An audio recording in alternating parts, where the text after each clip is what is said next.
Hi, my name is Mike Antoniadis and I'm the Performance Director of the Running School. Today I'm going to talk to you about running tips, but also about running technique. So if you're training for your first marathon, the first thing you need to do is give yourself enough time.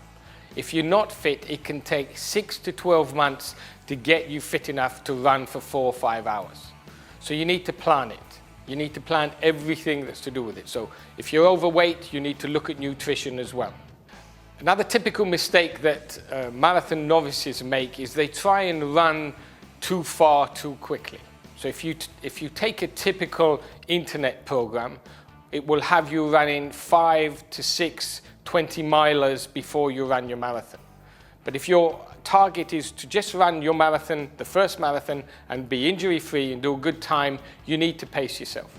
So start off getting some mileage into your legs. So for the first 4 weeks, run one day, rest and stretch the next day until you get used to the whole running motion. And then start increasing the volume every month, every 4 weeks, by 10 or 15%. If you feel that you've got pain, reduce the volume, check with the physio as well, and you need to gradually take it up. Particularly if you haven't run for a long time, you need to take your time about building your base.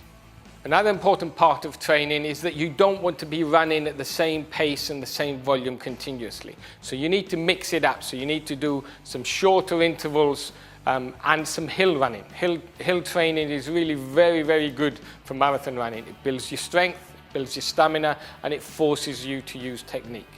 If we look at this endurance runner, he's got similar posture to the middle distance runner, but if you notice, the arms are working less fast because we want to get a rhythm, and the heels are coming up, but they're not coming up too high because it's hard to maintain over a long distance. But the posture is still upright and he's got a rhythm to his running. Our endurance runner is breathing less heavily than our middle distance runner because they're working at slower speeds. So remember, if you're running your first marathon, give yourself enough time to prepare. So 6 to 12 months, particularly if you haven't run for a long time. First 4 or 5 weeks, run a day, rest a day, and then gradually increase the volume and the pace. And remember, intermittently, you need to be doing intervals, you need to be doing strength training as well.